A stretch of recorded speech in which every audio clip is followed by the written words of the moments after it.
Graça e a paz. Jesus Cristo é o nosso Senhor. Amém? É um privilégio grande estarmos juntos novamente. Que alegria e gratidão a Deus por esse tempo de comunhão na palavra. Eu sempre me sinto muito em casa ao estar com vocês e com muita gratidão novamente podermos estar juntos, né, com a esposa, Pablo, a esposa Miriam, Pablo, Diana, Marane, minha filha veio, Jéssica, Jonathan, o genro, e tem alguns amigos também que estão transitando aqui nesses dias, focando a comunhão, né? Tem sido um tempo muito precioso. E considerando diante do Senhor como podemos servir, e é sempre muito importante procurar falar ou procurar servir aquilo que o Espírito Santo está falando e servindo. E esse é um grande desafio, uma vez que a gente sabe que a igreja é a comunidade do Espírito Santo e que ele é o líder supremo, ele é o chefe maior, cabe nós estarmos de joelhos diante dele, para que ele também possa coordenar, inspirar e levar cada um de nós, você, a mim, a todos, a cooperar com aquela parcela que ele tem para cada um de nós. Então é um desafio. E estamos numa escola, e que bom que é ele que é o professor, é ele que nos treina. Poderíamos dizer que o Espírito Santo é o instrutor de justiça por excelência. O ambiente da comunhão em Cristo é a sala de aula. Onde estiverem 2 ou 3 reunidos em meu nome. Então nós estamos numa sala, num ambiente de comunhão. Ali o Senhor está. E Cristo é o assunto, né? Por isso que precisamos da comunhão do Espírito Santo, como Paulo enfatizou aos Coríntios, né? Seja sobre nós a comunhão do Espírito Santo. Dito isto, vamos abrir no livro de Efésios, o capítulo 2,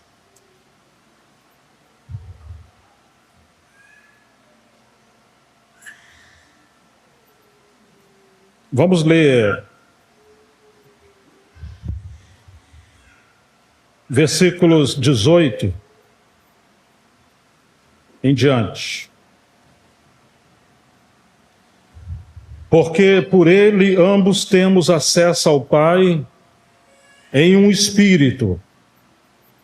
Assim já não sois estrangeiros e peregrinos, mas concidadãos dos santos, e sois da família de Deus, edificados sobre o fundamento dos apóstolos e profetas, sendo ele mesmo Cristo Jesus a pedra angular, no qual todo edifício bem ajustado cresce para santuário dedicado ao Senhor, no qual também vós juntamente estáis sendo edificados para a habitação de Deus no Espírito. Estamos sendo edificados para a habitação de Deus no Espírito.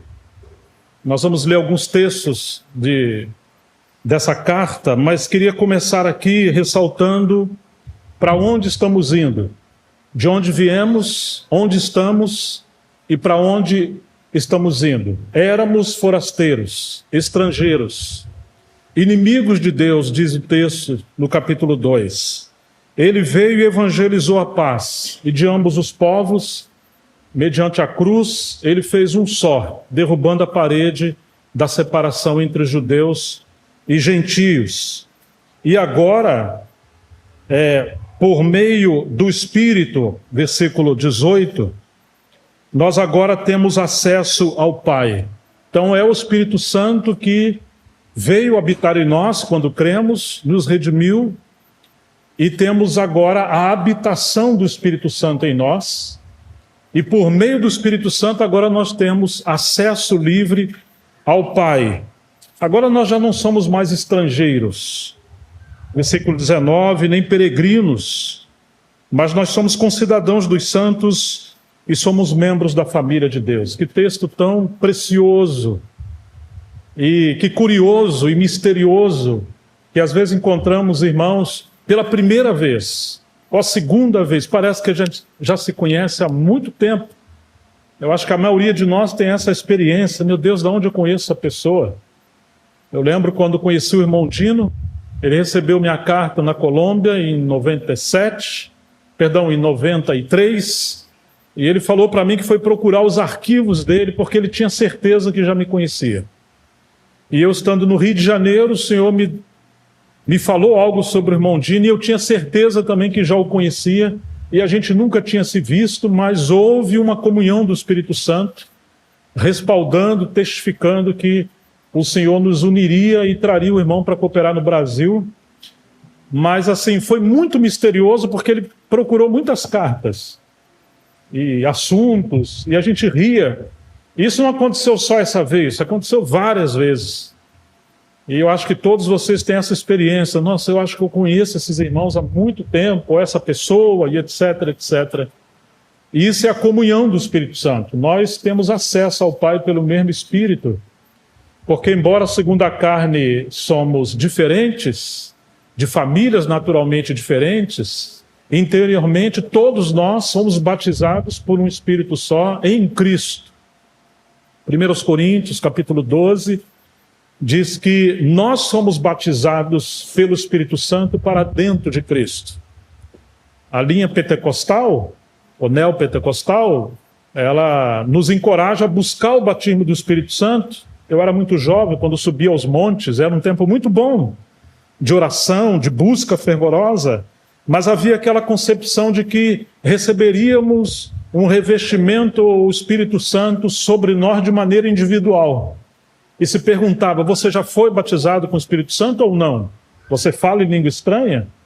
Mas quando você vai ver as Escrituras, Paulo vai dizer que nós somos batizados pelo Espírito Santo para dentro de Cristo, ou para dentro do corpo de Cristo. E agora todos nós foi dado beber de um só Espírito. São duas coisas que acontecem. Nós somos batizados para dentro do corpo de Cristo, e agora passamos a beber, ou ser alimentado, suprido, seria esse o pensamento, pelo Espírito Santo. É um rio de vida pelo Espírito Santo, que vem do trono de Deus, entre a palavra e o Espírito, e nós estamos desfrutando de uma torrente espiritual constante, infreável, inesgotável. E assim surgiu a igreja primitiva. Nós agora temos acesso ao Pai em um só Espírito. Nós não somos mais estrangeiros. Nós não somos mais peregrinos. Nós somos concidadãos dos santos e membros da família de Deus. Deus está edificando um edifício. Tem várias metáforas aqui no livro de Efésios, né? Casa, edifício, exército, noiva, corpo. Mas são metáforas ou tipos de uma mesma realidade espiritual. E aqui falando sobre essa edificação, Paulo vai dizer que tem um fundamento dos apóstolos e profetas, sendo Jesus Cristo, Ele mesmo, a pedra angular, no qual todo edifício bem ajustado cresce para santuário dedicado ao Senhor. Agora Deus quer um santuário. Nós estamos juntos não simplesmente porque congregamos, desistimos do mundo, queremos um lugar onde nos sentimos melhor e nos sentimos bem por estarmos cantando, adorando, ouvindo uma boa mensagem. Não é só isso, ainda que isso seja verdade. O texto vai muito além.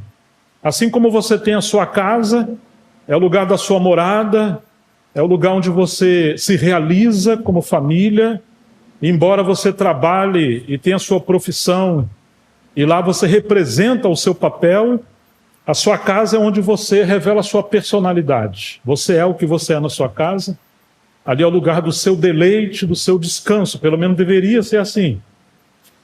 E aqui dá a ideia de que como a Trindade Santa, que sempre habitou em toda a eternidade nos céus, Ele agora quer encher o universo da sua presença. Mas Ele se mudou para a terra, fez as suas malas e Ele está construindo uma casa.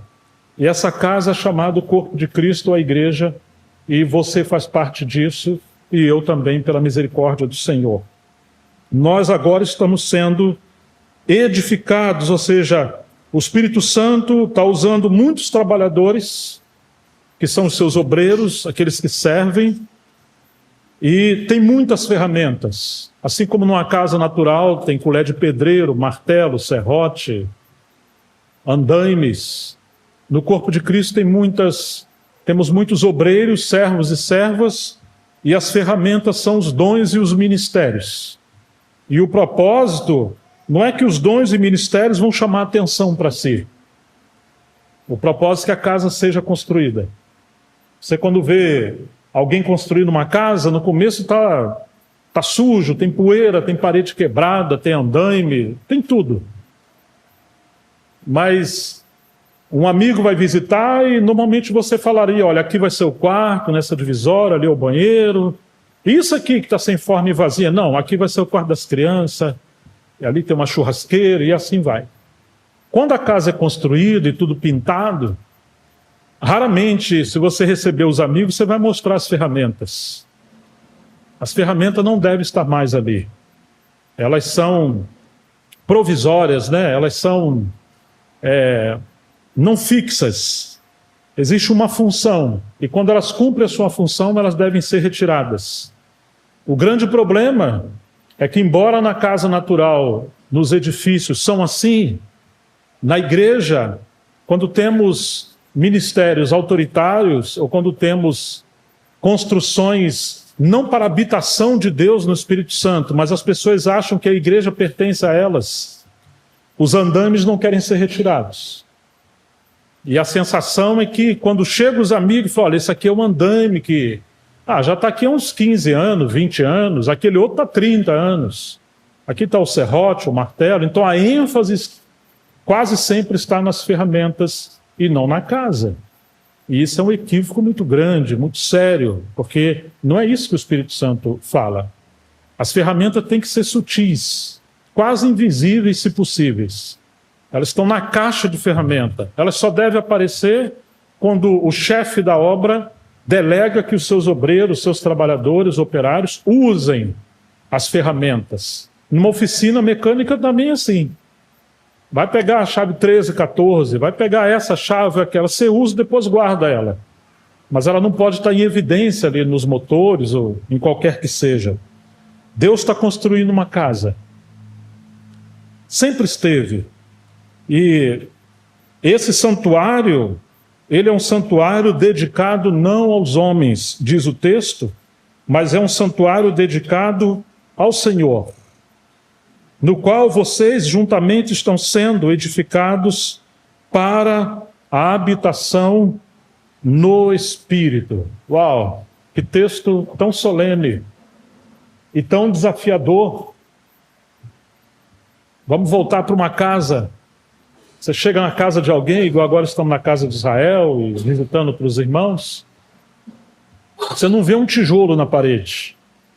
Ali tem um revestimento de massa, tudo niveladinho, depois tem uma massa corrida, tem uma pintura. Nenhum tijolo está chamando a atenção para si. E a família está habitando ali e nós estamos desfrutando da comunhão da família. A igreja deveria ser assim. Ninguém deveria chamar atenção para si. Nós deveríamos ser revestidos pelo amor, pela paz, que é o vínculo da perfeição, e sobretudo o amor, e o amor deve ser a nossa cobertura, o nosso revestimento, porque onde houver amor, não haverá ambição, competição, orgulho. Onde houver amor, haverá perdão, misericórdia, compaixão. Temos muitas promessas e diretrizes sobre o amor, porque Deus é amor, e Ele quer revelar a si mesmo na igreja.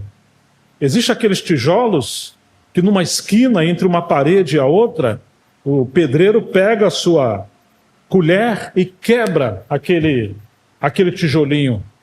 Não significa que o pedreiro é ruim, é perverso. Significa que para aquele tijolinho caber na esquina e ser colocado entre outros tijolos, e alguns vão estar sobre ele, precisa haver quebrantamento. E ele se encaixa na argamassa, depois ele é revestido e ninguém vê mais. Parece que os tijolos inteiros são os mais importantes, mas na verdade só pode haver amarração entre as paredes, entre tijolo e tijolo, com aqueles tijolos que, por um lado, aceitam os outros estarem sobre ele e junto com ele em outras partes, e especialmente aqueles que são quebrados. E agora eles são colocados também, como é o caso dessa parede, entre colunas. Paulo vai dizer aos Gálatas que Pedro, Tiago e João eram as colunas da igreja em Jerusalém. E não era fácil andar com Pedro. Mas existem aqueles membros que Deus quebranta pela experiência da cruz e do Espírito Santo e vincula com alguns ministérios que são fortes, às vezes impetuosos, mas estão construindo um edifício juntos. Outros tijolos virão e haverá uma casa. É interessante que, se você vê a casa que Salomão estava construindo, diz que as pedras daquela casa eram lavradas na pedreira. E lá tinha barulho de ferramenta. E uma vez que aquelas pedras estavam preparadas ou cortadas, lavradas, eles rolavam aquelas pedras da montanha, eram muito pesadas, e elas chegavam até o lugar da edificação. E elas eram colocadas no seu lugar. E não tinha argamassa como hoje, ou cimento. Mas o que segurava as pedras então? Era o peso que cada uma delas tinha. Uma pedra sem peso pode ser removida facilmente, até uma criança pode pegar. Mas uma pedra grande, lavrada e pesada, ela entra no seu lugar e vai se amarrando ou se ajustando uma pedra com a outra. Deus também nos coloca numa pedreira, muitas das vezes, crises, processos. Claro que a rocha representa Cristo, mas quando nos juntamos com outros irmãos em Cristo, nós temos comunhão, mas também temos a cruz de Cristo, e a comunhão com a cruz provoca crises. Você alguma vez, mastigando, já mordeu sua língua? Já mordeu essa lateral da boca? Dói, né? Mas você fez isso de propósito? Não. Paulo diz que somos membros uns dos outros nesse livro, capítulo 5, e ninguém jamais maltratou a sua própria carne de propósito, mas às vezes acontece. Então, quando Deus está edificando uma casa, e existem trabalhadores, que todos nós somos membros, mas ao mesmo tempo estamos operando, nós às vezes nos ferimos, nos machucamos, não propositalmente, mas esse é um processo. Isso representa, em certo sentido, a pedreira. E na pedreira pode ter barulho das ferramentas, mas na casa não poderia. A casa, conforme esse texto, é para a habitação de Deus no Espírito. É o lugar do descanso de Deus, é o lugar da paz, é o lugar da comunhão, é o lugar do deleite de Deus. Ou seja, tratemos os problemas lá fora, ou seja, fora do ambiente da igreja de adoração. Não traga para o púlpito, não traga para a mesa da sua casa com seus filhos os problemas. Não traga quando tiver um círculo de irmãos tendo comunhão. Fala, lembra aquela irmã, lembra aquele irmão? Nossa, você viu aquele dia? Não. Teu irmão pecou contra você, o que a Escritura fala para você fazer? Vai a ele você sozinho, porque Deus não quer expor nenhum ladrilho, nenhum tijolinho da casa, com seus buraquinhos, com as suas rachaduras. Você vai lá, porque a casa é um lugar de louvor e de adoração, de comunhão, e não de ferramenta. Então nós estamos num processo, e esse texto está dizendo que é para a habitação de Deus no Espírito. Então a gente tem que ter muito cuidado, porque Deus habita na sua casa. E aí, passando um pouco adiante, capítulo 5, nós vamos encontrar Paulo falando no versículo 18,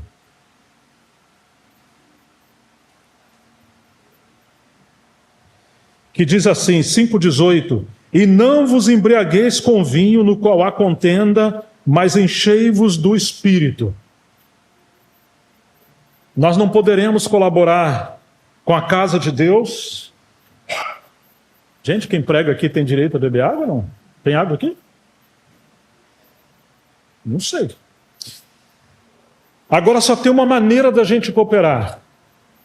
se é a casa de Deus, aonde o Espírito Santo que está coordenando, somente se formos cheios do Espírito Santo, nós vamos poder cooperar com essa construção e vamos poder ter comunhão uns com os outros e, inclusive, interpretar os processos.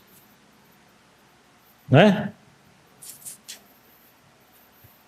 E é interessante que é uma palavra que está no imperativo, e o contexto mostra uma continuidade de enchimento. Ainda que recebemos o Espírito Santo uma vez só para novo nascimento ou habitação, mas o revestimento do Espírito Santo é uma constância. Você vai encontrar no livro de Atos que eles foram cheios do Espírito Santo várias vezes, quando eles oraram. Obrigado, viu, querido? Obrigado.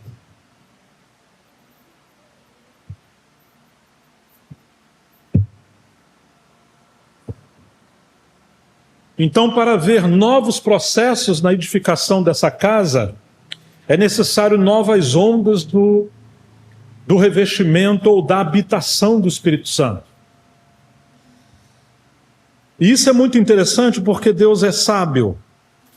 E aqui diz no plural, enchei-vos. Não é você sozinho buscar o enchimento do Espírito Santo, mas é um enchimento coletivo, ou seja, a igreja liderada pelo Espírito Santo precisa ter presbíteros levantados pelo Espírito Santo. Não é uma democracia onde se elege os líderes, não é uma escolha, não é uma eleição por tradição, não é um direito por causa de uma propriedade privilegiada intelectual, não é por causa da fama, não é por causa de um histórico de obreiros ou de ministérios, de paternidade, não é por causa de dinheiro, de nada disso. Paulo falou aos anciãos de Éfeso, né? No capítulo 20 de Atos, olhai por vós e por todo o rebanho sobre o qual o Espírito Santo vos constituiu bispos.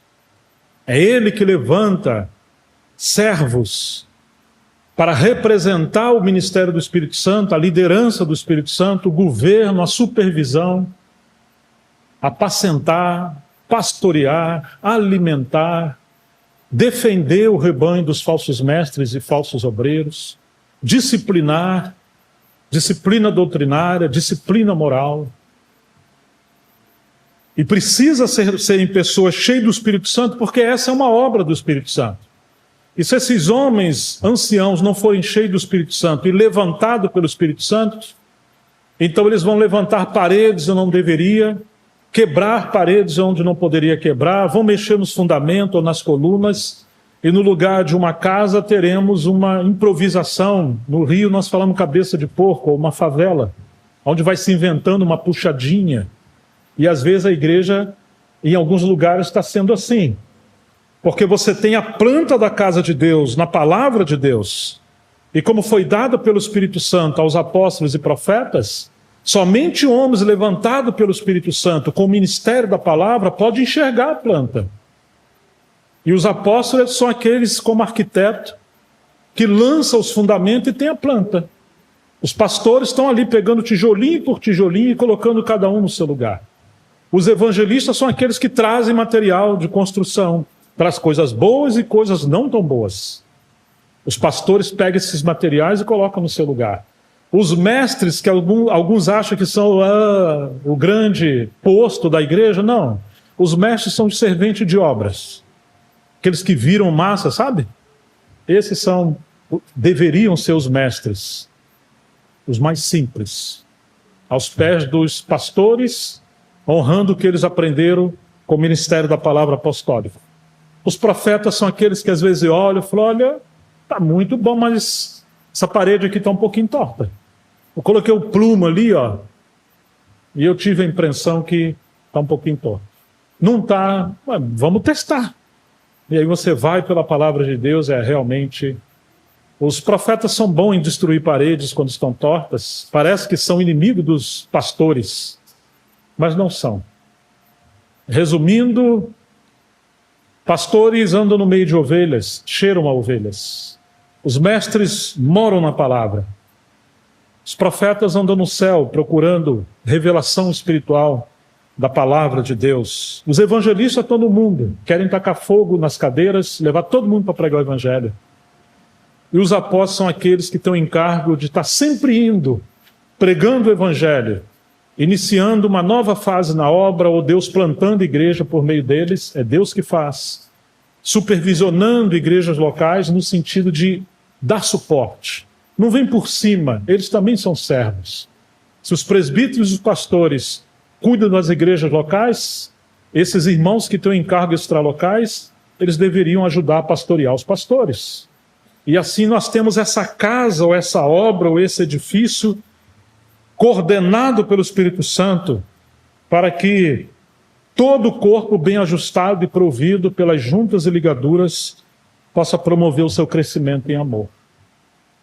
Isso só é possível se formos cheios do Espírito Santo. Sem o Espírito Santo, nós não vamos representar a direção nem a mente do Espírito Santo. Nós vamos representar o nosso ego, e isso gera muito dano na obra de Deus. É muito interessante que é uma carta tão profunda do mistério de Deus em Cristo Jesus, mas ela está permeada por inspiração, ressaltando nos bastidores essa edificação pelo ministério do Espírito Santo. A gente poderia gastar tempo falando sobre essa carta, focando em muitas coisas, mas só ressaltando a obra do Espírito Santo, nós temos muita riqueza. Paulo vai nos dar 3 chaves para entendermos essa carta. A primeira está no capítulo 1, verso 15 em diante, que ele orava para que os irmãos recebessem espírito de sabedoria e de revelação.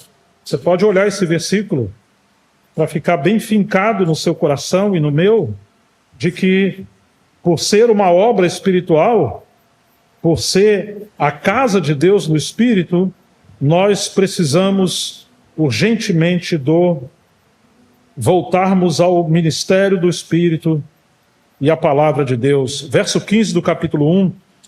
Por isso também eu, tendo ouvido a fé que há entre vós no Senhor Jesus e o amor para com todos os santos, não cesso de dar graças por vós, fazendo menção de vós nas minhas orações, para que o Deus de nosso Senhor Jesus Cristo, Pai da glória, vos conceda espírito de sabedoria e de revelação no pleno conhecimento dele, iluminado os olhos do vosso coração, para saberdes qual é a esperança do seu chamamento, qual a riqueza da glória da sua herança nos santos. E segue o texto.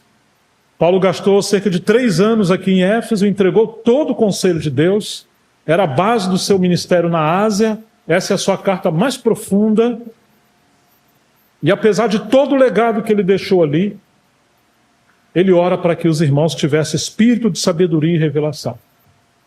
Não é suficiente conhecer as Escrituras, inspirada pelo Espírito Santo, e ao mesmo tempo não termos a revelação do Espírito Santo dessas Escrituras que ele inspirou.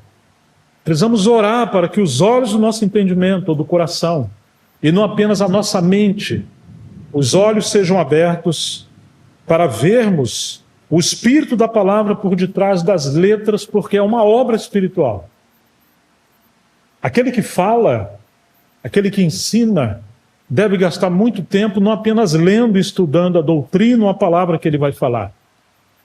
Ele usa a mente para estudar, mas deve usar os joelhos em oração, para que os seus olhos também sejam abertos e haja unção espiritual, para que o Espírito Santo também abra os olhos do entendimento daqueles que ouvem.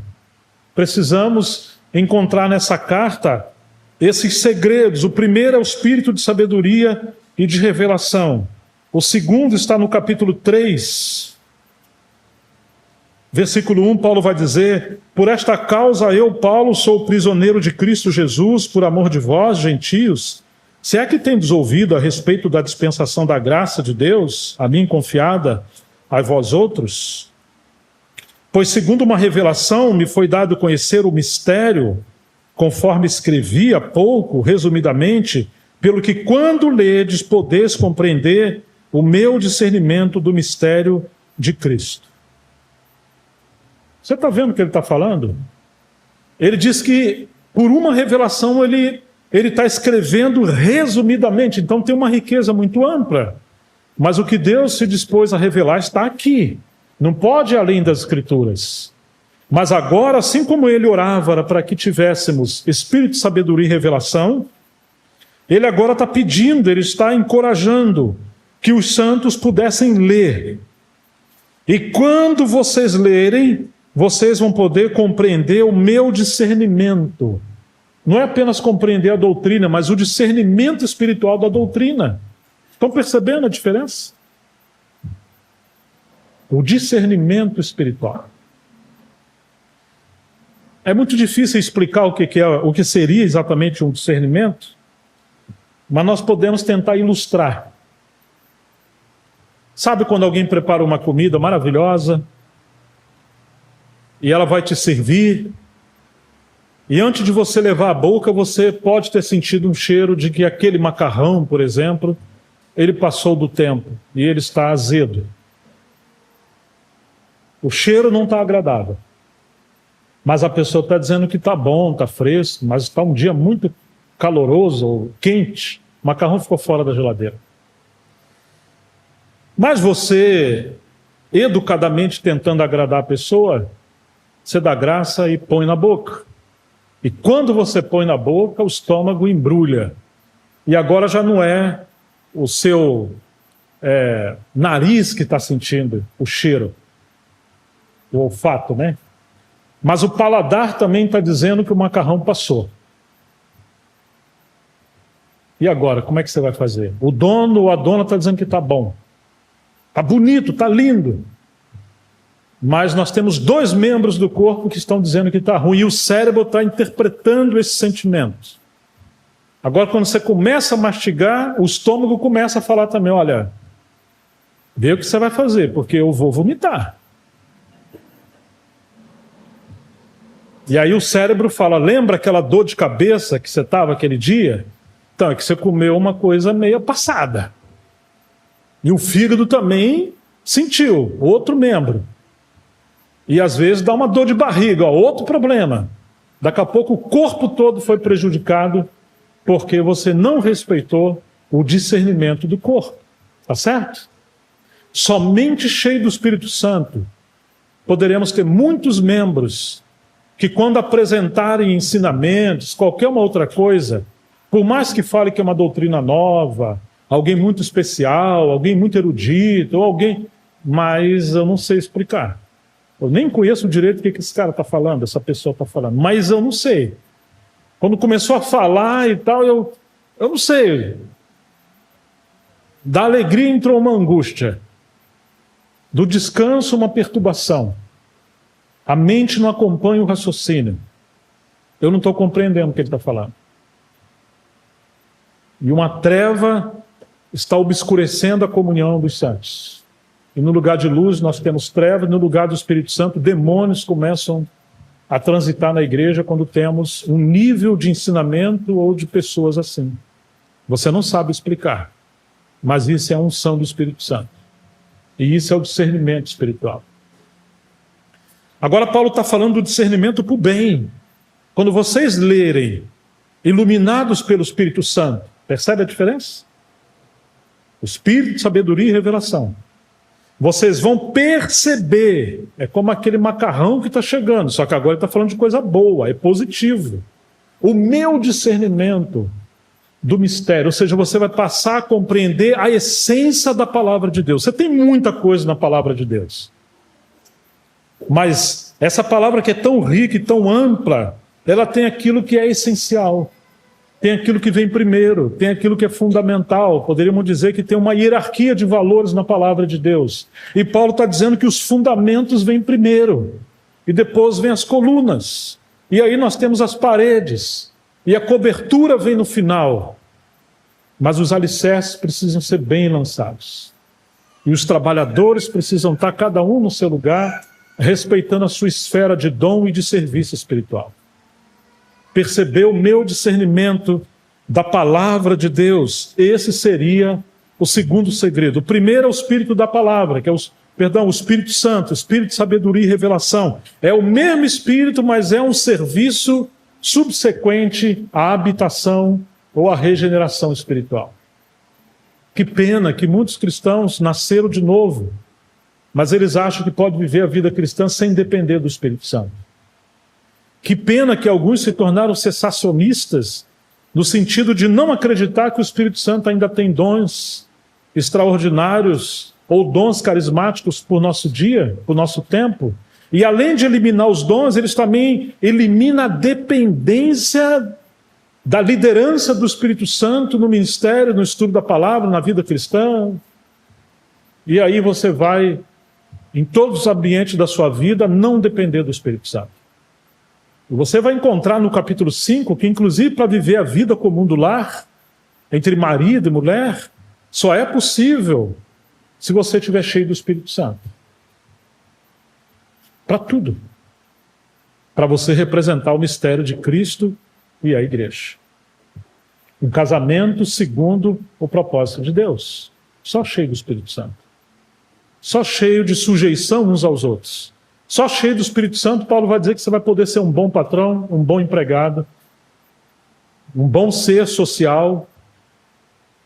Nós não sabemos ser pai, mãe, filho, marido, patrão, empregado, não sabemos nada. Depois que o pecado entrou, deformou todo o gênero humano, a nossa vida moral, está tudo degradado, somos todos anormais. Somente nascendo de novo, pela graça de Deus, cheio do Espírito Santo, nós vamos poder ir amadurecendo e aprendendo com as crises o que Deus quer nos ensinar. Então esse segundo princípio, esse segundo segredo, seria o discernimento espiritual quando lemos.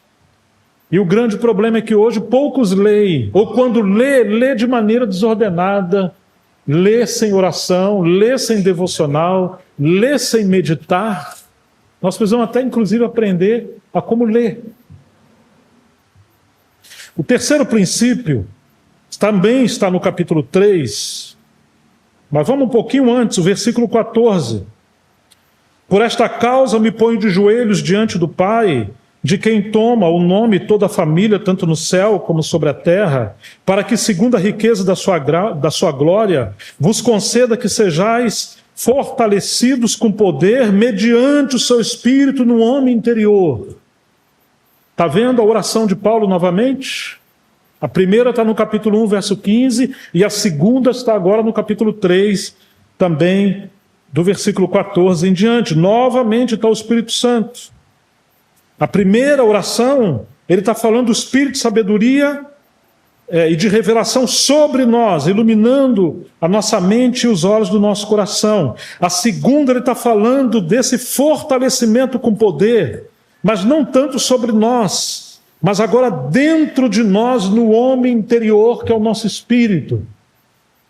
Poderíamos dizer um revestimento exterior, uma capacitação para os nossos olhos serem abertos ao lermos a palavra, e agora um poder espiritual interiormente, ou seja, uma habitação interior. A habitação tem a ver com qualidade de vida cristã, mudança de caráter, maturidade espiritual. E o revestimento tem a ver com capacitação, dons e ministérios para o serviço. Ninguém pode entender as Escrituras se não for cheio do Espírito Santo, habitando e revestindo. Agora ele está falando, sendo fortalecido pelo seu Espírito no homem interior. E assim habite Cristo no vosso coração. Ué, mas o cristão já não tem um Espírito dentro dele? Mas, como disse o livro de Provérbios, de tudo que tem que guardar, guarde o seu coração, porque dele procede a saída da vida. Por mais que o Espírito Santo esteja no nosso interior, é como que o coração é um registro de uma caixa d'água. Sua caixa pode estar cheia, mas se o registro estiver fechado, a água não passa pelo cano e não vai saciar as crianças e a todos nós. Uma coisa é o Espírito Santo habitar em você. Outra coisa é você ser cheio do Espírito Santo, como diz o capítulo 5, verso 18. E aquele cheio tem a ver com controle, direção, habitação, transformação, mente saturada pela palavra e o Espírito. vida vivida no poder do Espírito Santo e não da carne. Uma vida em harmonia com a mente de Deus. Uma vida dirigida, uma vida de serviço, uma vida de comunhão com o Espírito Santo. Mas se você controla a sua vida, você não é controlado pelo Espírito Santo. Se tudo que você faz na sua vida é o melhor para você, essa é uma vida de um fariseu, não uma vida de um discípulo. Você crê que há um só Deus, você faz bem, disse Tiago, mas os demônios também creem e estremecem. Não tem muita diferença entre você e o diabo ou os demônios. Não é suficiente apenas temer a Deus, porque os demônios ainda seguem fazendo a sua própria vontade e girando toda a sua vida em torno de si ou do seu coração. Eles temem a Deus e às vezes temem mais do que nós. Eles sabem que o tempo do fim está chegando e Satanás será lançado no lago de fogo. Mas às vezes nós somos piores do que eles, porque eles estremecem e diante da majestade do Filho se ajoelham e confessam Jesus como Senhor. Deus pode falar às estrelas, você vai para lá e elas vão. Deus pode ordenar o mar quando está revolto, aquieta-te e ordenar os ventos, e ele aquietou. O vento sossegou. Deus pode transformar pães e multiplicar esses pães. Deus pode operar tantas coisas. Mas agora, Paulo está dizendo que ele está intercedendo para que o Espírito Santo possa encher o nosso homem interior e assim Cristo habitar em nosso coração. Porque é muito mais fácil Deus ordenar o universo do que ordenar a vida do ser humano com a sua obsessão. E Jesus teve que orar a oração do Pai Nosso. Venha a nós o teu reino, seja feita a tua vontade, assim na terra como no céu, porque no céu não tem resistência, mas no homem ou na terra, quem está governando o seu coração e o meu coração? Agora o Filho de Deus está intercedendo por você e por mim, para que Cristo habite pela fé no nosso coração. Por quê? Porque Deus está edificando uma casa. E só é possível essa casa ser edificada se formos coletivamente cheios do Espírito Santo. E os operários, na dependência do Espírito Santo, trabalhar adequadamente. Cada tijolinho está no seu lugar. Mas qual que é a nossa tendência? Eu não gosto daquele irmão, daquela irmã. Eu vou ter que andar com ele. Nós não queremos outros tijolos sobre nós. Nem em cima, nem do lado. Nós queremos simplesmente viver uma vida independente. Habite Cristo no vosso coração. Não mais eu, mas Cristo, disse Paulo. Pela fé, estando vós arraigados e alicerçados em amor, raízes em Cristo, raízes na palavra de Deus, como a lavoura de Deus, mas alicerçados, ou seja, naquele alicerce que é o fundamento dos apóstolos e profetas, em verdade é o nosso Senhor, não apenas doutrinariamente, mas organicamente pelo Espírito Santo, nos encabeçando e nós habitando nele e ele em nós, a fim de poderdes compreender com todos os santos. Olha o terceiro segredo. O primeiro, temos o Espírito Santo de sabedoria, o aspecto do Espírito Santo como sabedoria e revelação. O segundo, a leitura da palavra procurando o discernimento espiritual pelo Espírito. E o terceiro segredo é compreender com todos os santos, quando o nosso homem interior está fortalecido por ele e Cristo governa o nosso coração. Podereis compreender o meu discernimento. Porque se não estivermos cheios do Espírito, não entenderemos a palavra de Deus. Não compreenderemos o mistério de Deus. E quando encontrarmos irmãos e irmãs, olharemos segundo a carne as pessoas e não discerniremos a porção de Cristo na vida de cada um. Os dons do Espírito Santo na vida de cada um. E teremos simpatia e preferências pessoais segundo o nosso coração. E o nosso coração, ele é enganoso mais do que todas as coisas. Somente com todos os santos, ou seja, não parte dos santos, mas com todos. Por isso não podemos desprezar ninguém.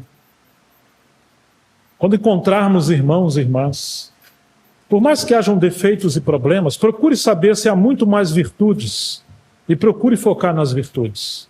E confiar que o mestre de obra, com seus operários, está trabalhando e vai limpando cada um de nós, colocando cada um no seu lugar, e depois o amor vai nos cobrir. Se você já ajudou numa edificação, às vezes pega um tijolo que já foi usado numa outra obra, aquela parede foi destruída, mas dá para usar aqueles tijolinhos. E às vezes o pedreiro tem que cortar aquele resto de cimento que ficou impregnado ali, corta ele, ele fica limpo de novo. Vai colocar ele no lugar da edificação. Você lembra do livro de Neemias? Quando Neemias começa a construir as muralhas, os zombadores falaram, mas vai poder usar esses tijolos ou essas pedras queimadas pelo fogo, ou seja, aquele muro que já foi destruído? Não tem esperança para essa edificação. Porventura Deus poderá construir as muralhas da sua casa com esses tijolos ou essas casas que já foram queimadas e estão arrasadas? E Neemias, como homem de visão espiritual e um ministério apostólico no contexto do Velho Testamento, alguém que tinha o encargo, ele disse que sim. E aqueles tijolos representavam aquelas pedras, cada um de nós com toda a nossa debilidade. Deus está construindo uma casa maravilhosa para a habitação de Deus pelo Espírito Santo. E esse texto segue dizendo, com todos os santos, nós vamos poder compreender o quê? A grande escatologia, a vinda do anticristo, se a tribulação vem primeiro, se é a metade, se Cristo volta antes, se tem milênio. Compreender com todos os santos, em primeiro lugar, ele vai dizer qual é a largura e o comprimento e a altura e a profundidade e conhecer o quê? Que diz a sua Bíblia? Não estou ouvindo. O amor de Cristo. E o que tem o amor de Cristo? Que excede todo o entendimento. Para quê? Para que sejais tomados de toda a plenitude de Deus. Oh, meu Deus, que coisa maravilhosa. Claro que a casa de Deus, como essa casa tem telhado, temos a escatologia, temos as profecias dos últimos tempos. Toda a palavra de Deus tem que ser valorizada e não podemos negligenciar nenhuma delas. Mas tem gente tentando ser especialista em telhado. E os ladrões oram e falam, nossa, não tem muro, não tem parede, estou vendo as crianças lá, dá para raptar, dá para causar uma série de problemas. Aqui está dizendo que, porque Deus é amor, Ele quer que nós venhamos conhecer o amor de Cristo, e esse amor de Cristo excede todo o entendimento, ou temos essa cobertura completa do amor de Deus, e é isso que nos mantém juntos, pedra sobre pedra. Mesmo que sejam umas pedrinhas que não seja fácil, né, Israel?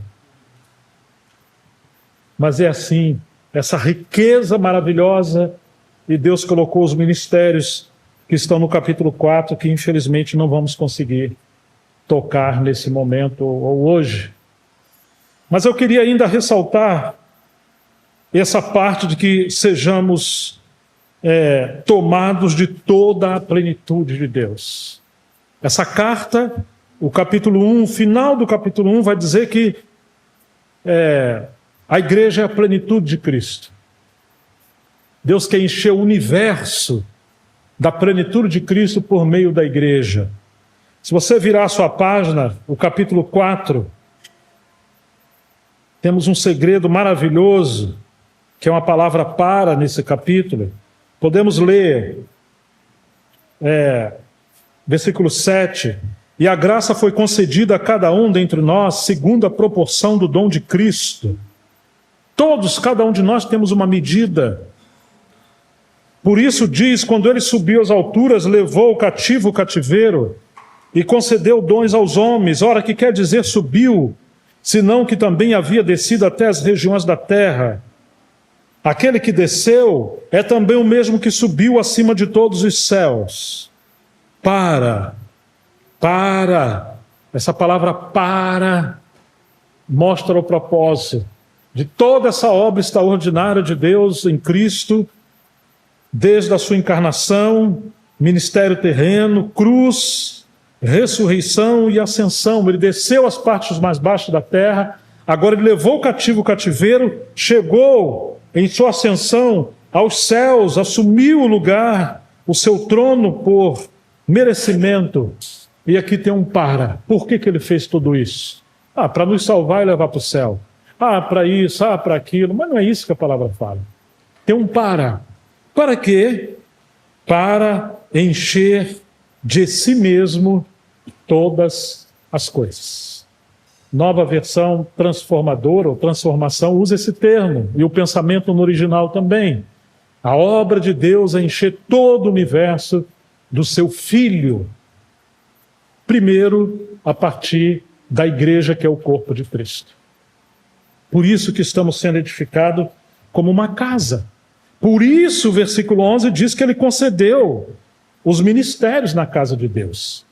Agora não existe razão de ter ninguém ensinando ou fazendo qualquer trabalho na igreja, nem um cafezinho ou trabalho com as crianças, se não conhecer esse que é para encher de Cristo. Qualquer serviço na igreja, precisamos ser cheios do Espírito Santo. Precisamos ser coordenados uns pelos outros pelo Espírito Santo. Precisamos orar muito para sermos aquelas pedras que estão sendo trabalhadas na pedreira e aceitar ser rolado, sabe? Não é para cima que você cresce, como se estivesse na Babilônia construindo uma torre de Babel. Não, a Nova Jerusalém desce do céu para a terra. A gente rola para baixo, caminho da humildade. Assim como o Senhor, precisamos ter o mesmo Espírito que houve em Cristo Jesus, e subsistindo em forma de Deus, porque é Deus. Ele não se aferrou às suas prerrogativas como Deus, seus privilégios como Deus, ele abriu mão disso, sem abrir mão de si mesmo, da sua natureza e essência. Mas ele se despojou de tudo isso, e ele veio rolando como pedra angular, como a rocha. Ele veio rolando dos céus para a terra, em cada passo de humildade, e aprendeu a obediência pelas coisas que padeceu. Olha os golpes do martelo da palavra, cumprindo as profecias do Velho Testamento. Como ovelha muda que não abriu sua boca, ele vai à cruz. Foi do agrado do Pai esmagá-lo, e as injúrias dos injuriadores caíram sobre ele. E todas as profecias e tipologias do Velho Testamento tiveram que se cumprir no nosso Senhor. E ele agora se humilhou de tal forma que assumiu a nossa natureza. O eterno se confina em nosso tempo e em nossa história. O Deus adorado se faz criatura e se torna adorador. O ilimitado se limita. O incriado se torna criatura, vestindo-se de humanidade, sem deixar de ser Deus eterno. Mas ao mesmo tempo que é todo poderoso, ele vem rolando, e deixa de servir no seu ministério como Deus poderoso, mas como homem dependente do Espírito Santo. Ele esperou 30 anos na escola da humildade. Agora, quando ele vai ao batismo, ele ora.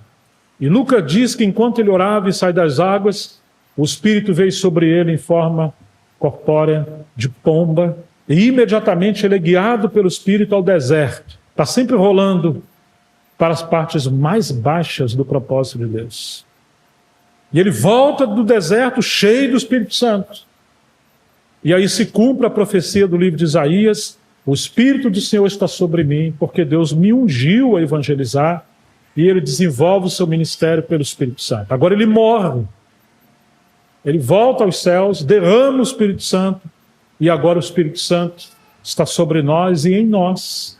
E ele espera que assim como Jesus veio rolando como essa pedra e atingiu as partes mais baixas, porque não apenas se fez homem, mas se fez escravo, e escravo obediente até a morte, morte de cruz, e desceu às partes mais baixas. Deus espera que nós também sejamos submissos ao ministério do Espírito Santo, obedientes. Tomamos a forma de cordeiro e não de serpentes. Ora, se o Espírito Santo, que é Deus, não ousou abrir a sua boca, porque diz a Escritura, ele me glorificará, porque não dirá nada de si mesmo, mas tudo que ele ouviu da minha parte, que falou aos discípulos, ele ia vivificar, iluminar, lembrar os discípulos, mas o Espírito Santo não ia chamar atenção para ele. Seu ministério é glorificar a Cristo. E é essa casa que Deus está edificando entre nós, para a habitação de Deus no Espírito. Foi para isso que você foi chamado, foi para isso que ele nos chamou juntos. Agora ele fala, enchei-vos coletivamente do Espírito. Muito cuidado, porque esse livro vai falar para nós, desculpa uns minutinhos, não quero avançar o tempo do meu irmão, mas quero acabar essa parte. Capítulo 4 de Efésios. Por um lado, versículo 27, ele fala, não des lugar ao diabo. Não des lugar ao diabo. Ele quer criar uma rachadura nos muros, na casa de Deus, ou abrir uma frecha na janela da casa de Deus. Fala, não des lugar ao diabo. Mas como é que dá lugar ao diabo? Quando você mente, versículo 25. No lugar de falar a verdade, você omite e vai falar para os outros. Quando você ira, não dê lugar ao diabo. E ele segue dando várias maneiras que nós podemos dar lugar ao diabo, mas no versículo 30 ele fala, não entristeçais o Espírito de Deus, no qual fostes selados para o dia da redenção. Entristecer o Espírito coletivamente. Cuidado com a sua opinião na igreja. Eu acho que não tem que ser assim, tem que ser assim. Espera aí, mas tem que ser assim para ser bom para quem? Para você? Mas a casa está sendo edificada para a habitação de Deus no Espírito. Então, muito cuidado. Porque às vezes em nome de uma coisa boa, correta e às vezes até bíblica, nós podemos entristecer o Espírito Santo. Porque não foi inspirado ou dirigido pelo Espírito Santo. O Espírito veio sobre Jesus em forma de pomba, que representa pureza, sensibilidade, santidade. Agora, se você se move com muita agitação, a pomba vai embora. Então, na igreja tem que ter muita oração, conselho, sensibilidade, para que as nossas decisões, o nosso ambiente, sejam de fato um ambiente dirigido pelo Espírito Santo para sermos guiados, para que haja plenitude de Deus pelo Espírito Santo, porque cada membro está aprendendo a viver uma vida pelo Espírito. E por isso o capítulo 4, verso 1, e eu termino aqui. Rogo-vos, pois eu, verso 1, prisioneiro no Senhor, que andeis de modo digno da vocação a que foste chamados, ande com toda a humildade. Deixa o mestre de obra pregar você como um tijolinho, e se for preciso, dá umas cacetadinhas com a colher de pedreiro, com a palavra, com a exortação, com o conselho. E quando ele quiser mudar você de lugar, e às vezes até quebrar você e colocar você junto com outro tijolinho. Humildade. Não se defenda, não critique, espere, mesmo na tribulação, com longanimidade, tenha paciência. Leva tempo essa obra, mas tenha paciência, longanimidade. Suporte uns aos outros que estão sobre você e você sobre os outros. Não ponha peso demais, mas também não queira se liberar do peso que Deus pôs sobre você. Nós precisamos, pelo amor, levar as cargas uns dos outros, como disse Paulo aos Gálatas. Suportando-vos uns aos outros em amor. Por que isso? Porque Deus quer que venhamos nos esforçar, verso 3, com muita atenção. Se mover com muita atenção, diligentemente, para preservar a unidade do Espírito no vínculo da paz, porque há somente um corpo e um só Espírito, ou seja, o Espírito Santo não é especialmente seu, não é para buscar o enchimento do Espírito sozinho, individual, é o Espírito do corpo. É o Espírito que está construindo uma casa, uma habitação para a plenitude de Deus no corpo de Cristo.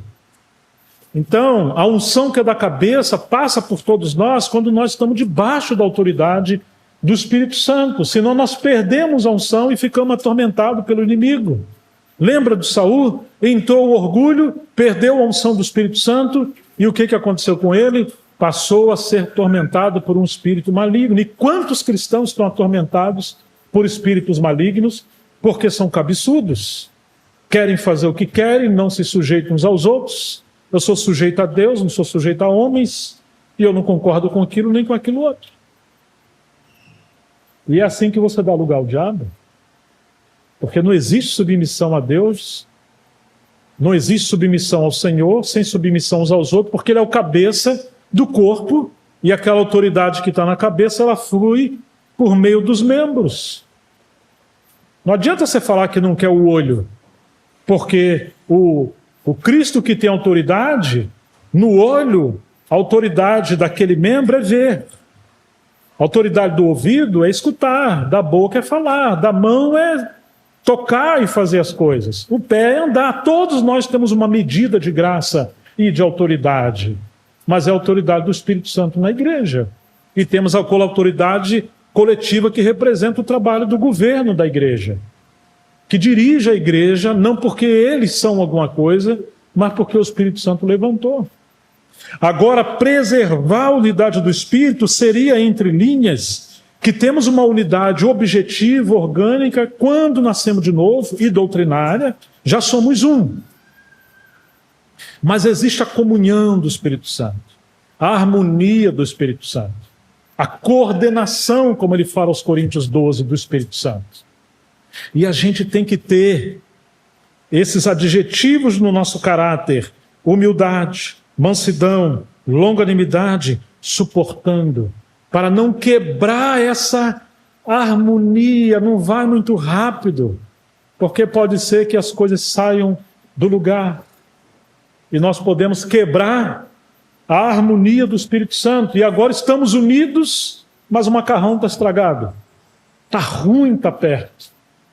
Não conseguimos andar juntos, não conseguimos fazer as coisas juntos. Tudo que vai fazer dá errado, porque nós saímos dessa cobertura, dessa unidade. Nós podemos perder a unidade do Espírito Santo de maneira bem rápida. Eu vou citar apenas alguns exemplos muito rápido. Jesus tinha um colégio com 12 discípulos, e um deles quebrou a unidade do Espírito. Quem foi ele?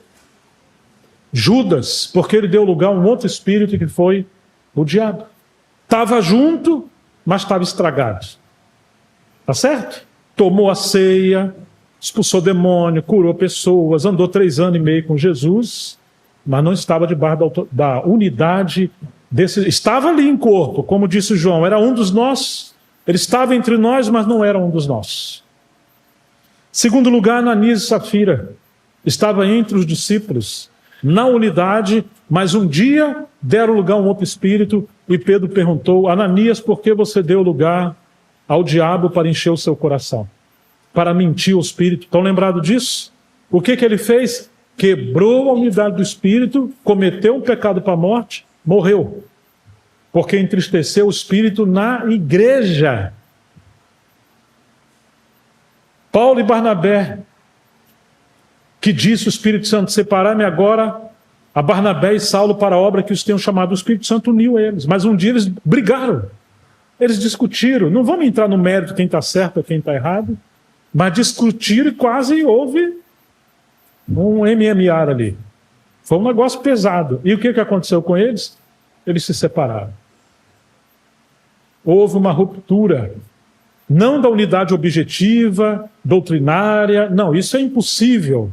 Senão Deus deixaria de ser Deus, o Espírito Santo deixaria de ser Deus. Mas essa coordenação, harmonia, habitação. 1 Pedro capítulo 3, verso 7.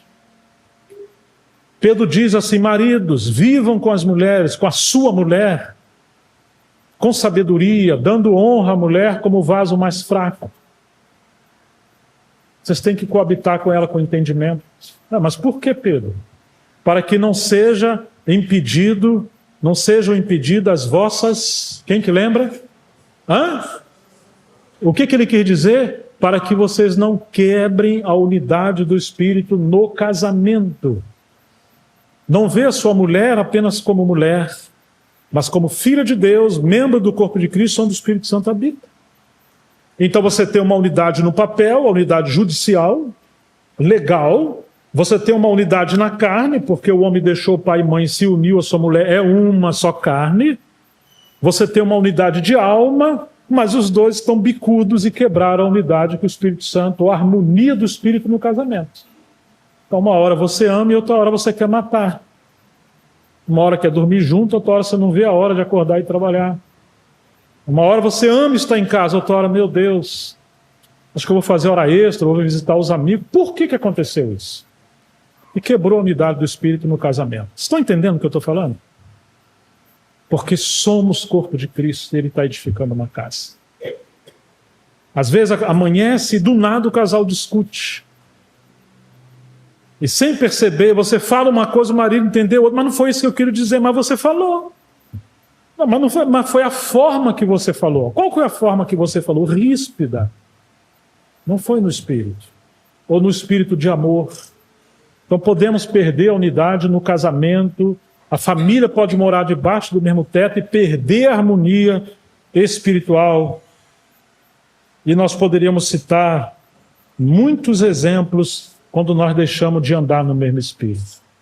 Mas, queridos, irmãos e irmãs, somos chamados para a edificação da morada de Deus pelo Espírito Santo. E por isso cada um de nós precisamos buscar ser cheio do Espírito Santo, coordenados pelo Espírito Santo, para que ele possa habitar e ter o seu testemunho e encher todo o universo. A casa, quando está no começo, meu irmão, dá trabalho. Não é verdade?